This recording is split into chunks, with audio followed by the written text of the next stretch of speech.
Hello everyone. आज हम cover करेंगे एक पोएम सेमेस्टर 6 के DSC 18 विमेन राइटिंग्स के अंडर बीक्वेस्ट, जिसकी पोएट हैं यूनिस डिसूजा। सबसे पहले बात करते हैं पोएट के बारे में। यूनिस डिसूजा एक बोल्ड इंडियन पोएट थी, टीचर थी, नॉवेलिस्ट थी और एक क्रिटिक थी फ्रॉम मुंबई। उनका जन्म 1940 में गोवन कैथोलिक फैमिली में हुआ और उन्होंने क्वेश्चन किए सोशल नॉर्म्स। वो पढ़ाती थी English at Saint Xavier's College Mumbai और उन्होंने इंस्पायर किया बहुत सारे स्टूडेंट्स को इन हर लाइफ टाइम। उनकी पोएम्स ने वॉइस दी to women, especially Indian Christian women. उनकी फेमस वर्क्स में इंक्लूड है पोएट्री कलेक्शंस जैसे Fix, a necklace of skulls and the poem Bequest. So now will talk about our poem Bequest by Eunice D'Souza. Let's start. Poem की first 4 lines ऐसे हैं। In every Catholic home, there is a picture of Christ holding his bleeding heart in his hand. I used to think, इसकी explanation है, बहुत सारे घरों में जहाँ पे बिलीव करते हैं क्रिश्चियनिटी में, जिन्हें कैथोलिक होम्स कहते हैं, वहाँ पे पिक्चर होती है ऑफ जीसस क्राइस्ट।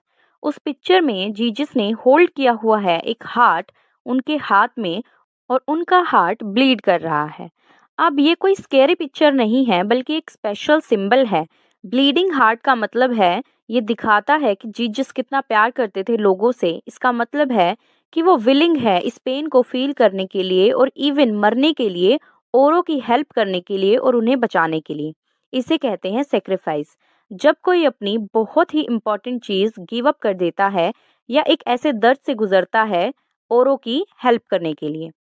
लेकिन जब पोएट एक लिटिल गर्ल थी, वो पिक्चर को देखती है और सोचती है, इसका मतलब है कि वो यकी या वियर्ड फील कर रही है इसके बारे में। मे बी ये उसे डरावनी लग रही है या इसे अनकंफर्टेबल फील हो रहा है पोएट को। मे बी उसे समझ नहीं आया कि क्यों कोई ऐसे पेन को शो करना चाहेगा। लेकिन हेयर समथिंग डीपर। जब लड़कियां बड़ी होती हैं, कुछ फैमिलीज में या सोसाइटी में उन्हें कहा जाता है गिव अप करने के लिए बहुत सारी चीजें, जैसे उनके विशेस, ड्रीम्स, उनकी फ्रीडम, ताकि वो औरों को खुशी दे सकें। ये भी एक काइंड है सेक्रीफाइस की। इससे उनके हार्ट्स को बहुत ज़्यादा हर्ट होता है, जैसे पिक्चर में दिखाया गया है। इसीलिए जब पोएट बड़ी हुई और उसके हार्ट ने स्टार्ट किया फील करना हर्ट, तो उसे समझ आया उस पिक्चर को बेटर तरीके से। वो देखती है अपना खुद का पेन, अपने खुद के ब्लीडिंग हार्ट को उस पिक्चर के अंदर ऑफ जीसस। इसीलिए जो पिक्चर थी अब उसे स्ट्रेंज या ग्रॉस फील होना बंद हो गई, क्योंकि अब वो मैच कर रही थी उसकी खुद की फीलिंग्स को इनसाइड। सिंपल वर्ड्स में अगर बात करें तो बहुत सारे घरों में पिक्चर होती है जीसस की, जो होल्ड करके खड़े हैं अपने हर्टिंग हार्ट को। जब छोटी बच्ची ने उस पिक्चर को देखा तो उसे वो पिक्चर अच्छी नहीं लगी, वो उसे स्केरी या वियर्ड लगी।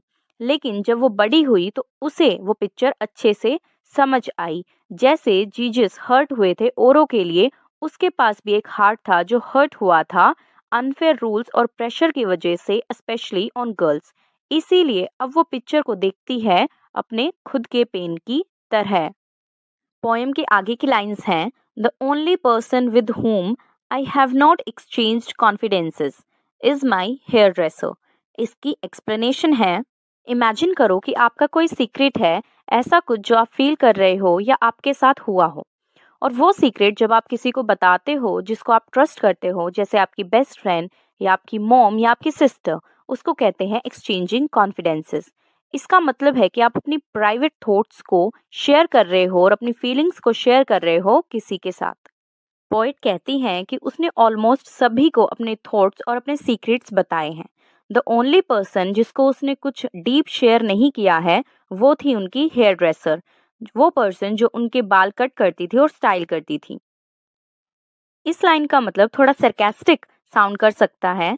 इसका मतलब है उन्होंने शेयर किया है सारी चीजें अपने बारे में बहुत सारे लोगों के साथ, लेकिन सिर्फ अकेला इंसान जिसके साथ उन्होंने शेयर नहीं किया वो थी हेयर ड्रेसर। कहती हैं कि लोगों से बात करना, अपनी फीलिंग शेयर करना ऐसी चीज है जो हम करते हैं उनके क्लोज रहने के लिए, लेकिन हम वो ही शेयर करते हैं जो बातें ओके हैं बोलनी, जो सोसाइटी अलाउ करती है। हम लोग कंप्लीटली फ्री होके शेयर नहीं करते चीजें। सो इवन जो ये कॉन्फिडेंसेस है, कॉन्फिडेंसेस का मतलब द सीक्रेट्स वी शेयर है, हम शेयर करते हैं, वो समटाइम्स लिमिटेड होते हैं या फिल्टर्ड होते हैं। पोइट मेंशन करती हैं हेयर ड्रेसर को, ऐसा कोई जिससे हम मिलते हैं एक क्विक हेयर कट के लिए, दिखाता है कि जैसे कुछ रिलेशनशिप्स में हम कुछ भी शेयर नहीं करते क्योंकि वो सिर्फ फॉर्मल होते हैं या बिजनेस के लिए होते हैं। अगर की पॉइंट्स को देखें तो पोइट यहाँ पे कहती हैं वो शेयर करती हैं अपनी फीलिंग्स और थॉट्स ऑलमोस्ट सभी के साथ। एक ओनली पर्सन जिसके साथ उन्होंने कुछ शेयर नहीं किया वो थी उनकी हेयर ड्रेसर। ये फनी साउंड कर रहा है लेकिन थोड़ा सैड भी है, क्योंकि ये दिखाता है कि कैसे और कितना वो ओपन अप हुई है औरों के साथ। वो सारी चीजें नहीं बोल सकती, वो कुछ ही चीजें बोलती हैं जो ओके हैं इन सोसाइटी टू से। और जैसे लोगों के लिए विद हेयर ड्रेसर जो रिलेशनशिप है वो एक सर्विस की तरह है और डीप टॉक्स के लिए नहीं है। पोएम की आगे की लाइंस हैं, some recommend stern standards, others say float along, he says take it as it comes, meaning of course as he hands it out. कुछ लोग पोइट को कहते हैं कि तुम्हें हमेशा स्ट्रिक्ट रूल्स को फॉलो करना चाहिए। ये लोग बिलीव करते हैं कि पोइट को हमेशा सीरियस रहना चाहिए, अच्छे से बिहेव करना चाहिए और रूल्स को कभी भी ब्रेक नहीं करना चाहिए, इवन अगर वो रूल्स अनफेयर हों तभी भी। अदर पीपल से कि सिर्फ फ्लो के साथ जाओ, इसका मतलब है कि क्वेश्चंस मत पूछो, एक्सेप्ट कर लो जो कुछ भी हो रहा है। वो चाहती है कि पोएट फ्लोट करे जैसे एक लीव फ्लोट करती है रिवर में, बिना किसी कंट्रोल के कि वो कहाँ जा रही है। उसके बाद ही आता है। ही यहाँ पे कोई एक पर्सन नहीं है, ही यहाँ पे स्टैंड करता है जनरली फॉर मेन या उन लोगों के लिए जो होल्ड करते हैं पावर या कंट्रोल को, जैसे फादर फिगर, टीचर या even society. He says take it as it comes. ये पीसफुल साउंड कर सकता है पहले, क्योंकि इसका मतलब है रिलैक्स करो और डील करो लाइफ के साथ, लेकिन इन रियलिटी उसका मतलब है कि लाइफ को ऐसे जियो जैसे मैं तुम्हें परमिशन दे रहा हूँ। वो चाहता है उसे एक्सेप्ट करवाना चीज़ों को जैसे वो डिसाइड करता है। वो चाहता है कंट्रोल रखना सारी चीज़ों पे। पोएट या लड़कियां कुछ भी डिसाइड नहीं कर सकती, चूज नहीं कर सकती अपना खुद का वे। उसे सारी चीजें एक्सेप्ट करनी पड़ेंगी, what he gives and when he gives it. So कुछ लोग चाहते हैं लड़कियों को कि वो फॉलो करें हार्ड रूल्स को, और कुछ लोग चाहते हैं कि अलोंग करें चुपचाप। मैन या सोसाइटी कहते हैं कि एक्सेप्ट करो लाइफ को, लेकिन उनका मतलब है कि एक्सेप्ट करो लाइफ को जैसे वो चाहते हैं तुम्हें एक्सेप्ट करवाना। सो लड़कियों को मौका ही नहीं मिलता खुद के लिए चूज करने का। वो डिसाइड नहीं कर सकती अपना खुद का पाथ, क्योंकि और सब उसके लिए डिसाइड कर देते हैं पहले ही और उन्हें ऑलरेडी बता देते हैं कि तुम्हें क्या करना है। ये एक तरीका है कहने का कि गर्ल्स को और वुमेन को अलाउड नहीं होता फ्री होना और अपनी खुद की लाइफ को लीड करना। आगे की पोएम की लाइंस हैं, I wish I could be a vice women, smiling endlessly viciously like a plastic flower, saying child learn from me। Poet कहती हैं कि एक वुमेन है जिसे लोग वाइस वुमेन कहते हैं। इसका मतलब है कि सब सोचते हैं कि वो स्मार्ट है और अच्छी है, सिर्फ इसीलिए कि वो फॉलो करती है सारे रूल्स को जो औरों ने बनाए हैं, specially by men and by society. ये वुमेन हमेशा स्माइल करती है, लेकिन उसकी स्माइल रियल नहीं है। ये एक प्लास्टिक फ्लावर की तरह है। ये अच्छी दिखती है लेकिन इसमें कोई स्मेल नहीं है, ना ही कोई सॉफ्टनेस है और ना ही ये अलाइव है। सो ये जो स्माइल है ये एक फ्लावर की तरह है जो प्रिटी है लेकिन फेक है, रियल हैप्पीनेस नहीं है। पोएट कहती है कि मे बी वो जो वुमेन है वो प्रिटेंड कर रही है खुश होने का, क्योंकि उसे कहा गया है कि जिंदगी भर घर पर रहो, चुप रहो और ज्यादा क्वेश्चंस मत पूछो। अब जो वुमेन है वो टर्न होती है एक लिटिल चाइल्ड में और कहती है चाइल्ड लर्न फ्रॉम मी। वो चाहती है उस चाइल्ड को फॉलो करवाना सेम ओल्ड रूल्स, स्माइल करवाना सेम एम्प्टी स्माइल और ऐसे जीना उसी सैड और क्वाइट लाइफ की तरह। सिंपल वर्ड्स में वाइस वुमेन वो है जो सब कुछ करती है जो सोसाइटी चाहती है। वो स्माइल करती है हर टाइम लेकिन वो ट्रूली खुश नहीं है, वो प्रिटेंड कर रही है। उसकी स्माइल एक प्लास्टिक फ्लावर की तरह है, फेक और लाइफलेस। और अब वो नेक्स्ट चाइल्ड को कह रही है बी लाइक मी। पोएट कहती है कि कुछ वुमेन प्रिटेंड करती हैं खुश रहने का, जबकि वो खुश नहीं होती इन रियलिटी। वो फॉलो करती हैं रूल्स को जो औरों ने बनाए हैं और पास कर देती है उन सेम रूल्स को अगली जनरेशन में। पोएट नहीं चाहती प्रिटेंड करना, वो नहीं चाहती कि वो प्लास्टिक फ्लावर्स की तरह बन जाए।